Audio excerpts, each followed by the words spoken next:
Trump ally, Paramount owner, loses his bid to acquire Warner Brothers. Here we go.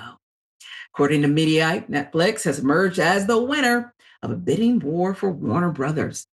Discovery, striking an $83 billion deal to acquire the iconic studio and its massive catalog of streaming content. That deal, announced Friday, will become official after the separation of Warner Brothers and Discovery Global. CNN reporting this. Netflix will also obtain HBO and HBO Max in the deal. The acquisition comes after an intense bidding war for WBD, which included suitors like Paramount and Comcast. On Thursday, Paramount Skydance accused Warner Brothers Discovery of overseeing a tilted and unfair bidding process that it claims is biased toward Netflix. In a scathing letter to Warner Brothers Discovery CEO David Zaslav, he don't care about no letter. He cares about padding that money. He was making hundreds of millions a year, right? We'll look it up. According to the New York Post, Paramount Skydance chief David Ellison met with Trump officials and key lawmakers in D.C. on Wednesday. Why? Well, to press his case against Warner Brothers. Potential selection of Netflix as its merger partner, even as the streaming giant submitted a higher offer in the latest round of bidding. DC visit comes amid mounting pessimism from Paramount Skydance about its bid. Senior executives believe the Warner Brothers Discovery is inclined to nix its offer in favor of Netflix, despite the latter's regulatory hurdles, as first reported by the Post. Ellison reluctant to overpay for his larger rival, Warner Brothers, because he's got Donald Trump in his corner. So the fix is in. I added that. Ellison is being advised that U.S. antitrust concerns and personal gripes will be a major stumbling block for rival bidders, and that on that front, Paramount Skydance will have the backing of President Trump. For one, Trump is old friends with Ellison's dad, software tycoon Larry Ellison, longtime Trump backer, who also happens to be the second richest person in the world with a fortune pegged at more than $350 billion. No less significant, sources close to Ellison say, is the fact the president is said to privately loathe Brian Roberts, the chief executive of cable giant Comcast, who is, in many respects, the most logical rival bidder to Warner Brothers Discovery. Meanwhile, on Wednesday, Ellison was in D.C. with his legal team headed by Macken Delrahim, Trump's former DOJ antitrust chief, sources said. I'm sure it's just a coincidence. They underscored in conversations with Trump officials and lawmakers in Congress why Netflix's proposed deal to acquire its Warner Brothers studio and HBO Max streaming service should be throttled on antitrust grounds, sources said. Combination would combine the nation's largest streaming service, Netflix, with the third largest in HBO Max, as well as a leading studio.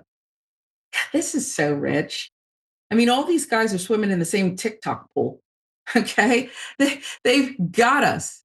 They pigeonholed people all over the world and their First Amendment rights and algorithms and everything else. And now you're complaining that this isn't fair.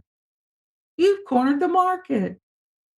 In addition to the DC lobbying, David Ellison has sent at least 2 letters to the Warner Brothers Discovery Board, one which warned the company that it has no chances to gain Trump regulatory approval and uncertainty in the federal courts that could depreciate its assets.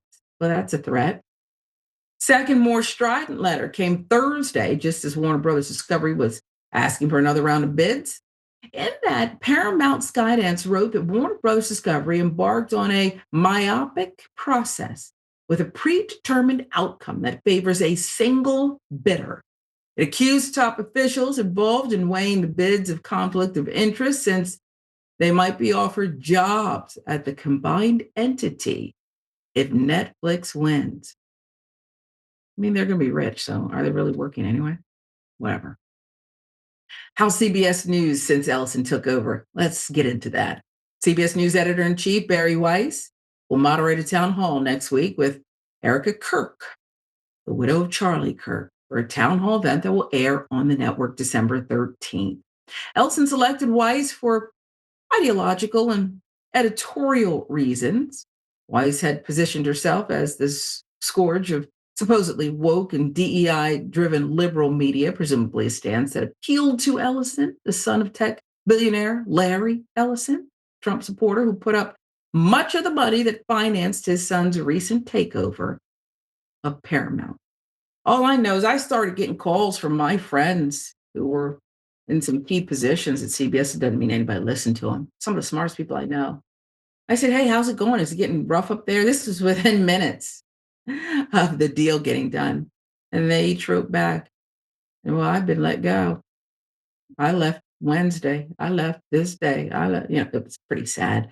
Um, I love it when rich boys get their feelings hurt, Jackson, and start squealing like little babies, little brats that can't ever. No means no. But truthfully, the squealing usually works for them and they end up getting whatever they want. Yeah, a lot. Usually, a lot of the time that does happen. I mean, at the end of the day, we don't need further conglomeration of giant corporations. I mean, you just don't. I mean, I remember, just for example, I remember growing up. Monsanto was, their headquarters was in St. Mhm. Louis, and they were bought by Bayer, which is a German company. So now, you drive past it. It used to say Monsanto, now it says Bayer, and Paramount already made a big merger, and more, all of the commodities that we use are owned by fewer and fewer people. So, I'm sure Ellison's going to be just fine. He can wipe his tears with the rest of his billions of dollars, and he'll find a way to cope. But yeah, at the end of the day, though, just because this deal didn't go through doesn't mean another one will not.